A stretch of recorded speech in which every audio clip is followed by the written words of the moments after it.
صباحكم هنا وسعادة ورضا. النهاردة عملنا معاكم أكلة هتوفر لكم كتير جدا جدا جدا، وولادكم هيحبوها قوي بصراحة يعني.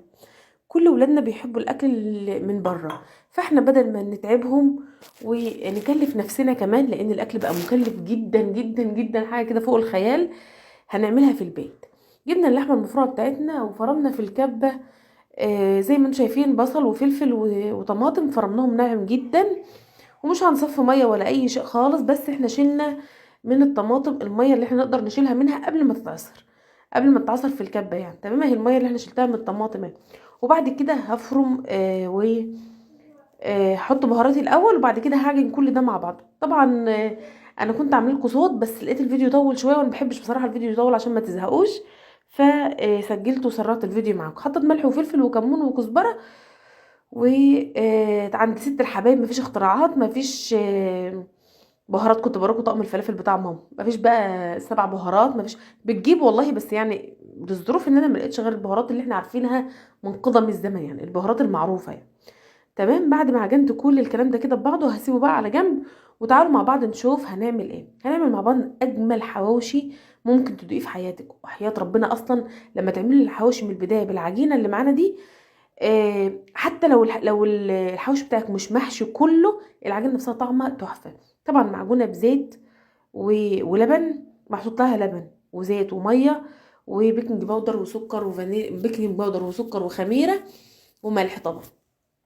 تمام تمام، جبنا الصينيه بتاعتنا زي ما انتم شايفين ودهناها زيت، وعملنا كده بحجم الحواوشي. وبعد كده اللحمه نيه اهي معايا، استوت معايا في الفرن وبقت زي الفل. تهدي النار سيكه وهتستوي معاكي بسرعه، ما تخافيش، اللحمه هتستوي اللحمه هتستوي اللحمه هتستوي. انا كنت بخاف زي كده، بس لا، بامانه اللحمه استوت. تمام، عملنا كل ده، وبعدين بططنا نفس حجم الرغيف بالظبط، بس خليناهم طبعا الحجم رقيق، علشان العجينه بتاعتك ما تبقاش تخينه. تيجي تاكلي الحوشيه بتاعتك تلاقيها ايه، الحوشيه الحوشي بتاعك تيجي تلاقيه كله عجينه. تمام، انما لو فوق سمكها رفيع وتحت سمكها رفيع، هتلاقيها معاكي الحشو باين فيها، وطعم العجينه معاكي تحفه. اللهم صل وسلم وزد وبارك عليك يا حبيبي يا رسول الله. لو وصلت لحد هنا ولسه ما حطيتش لايك للفيديو، بتمنى ان تحط لايك للفيديو وتشوفيني اصلا، وتفتحي قناتي عالم اسامه واحلام، وتشوفيني من هناك، وتعملي لي متابعه للناس اللي لسه مش عامله لي متابعه. بحبكم في الله، ودعوه من القلب، ولكم المثل يا رب العالمين.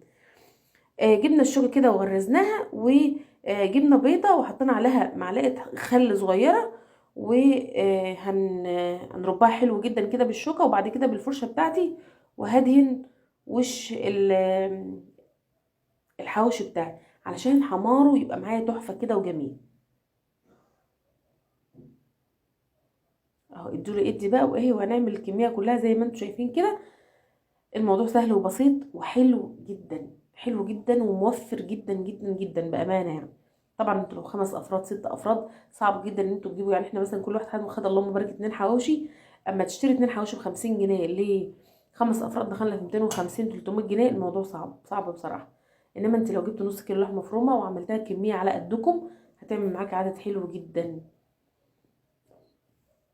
شايفين ما شاء الله، عملنا اشكال والوان كده وخلصنا الكميه معانا، وهنبدا نحمرها في الفرن بتاعنا، في فرن البوتاجاز بقى، في الفرن الغاز. اي فرن عندك، اي فرن، في الفرن الكهربائي، اي فرن بتستخدميه عندك ممكن تعمليه فيه. اهو زي ما انتم شايفين كده. تعالوا بقى اما نشوفها مع بعض.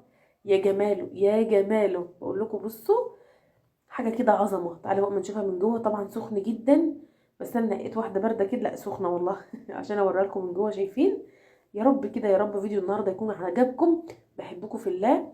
يا ريت ما ننساش شير ولايك للفيديو، وتسيبوا لي كومنت حلو وتقولوا بتشوفوني من اي بلد. اهو ما شاء الله اللهم بارك. من جوه العجينه بتاعته تحفه تحفه تحفه. بحبكم في الله، والسلام عليكم.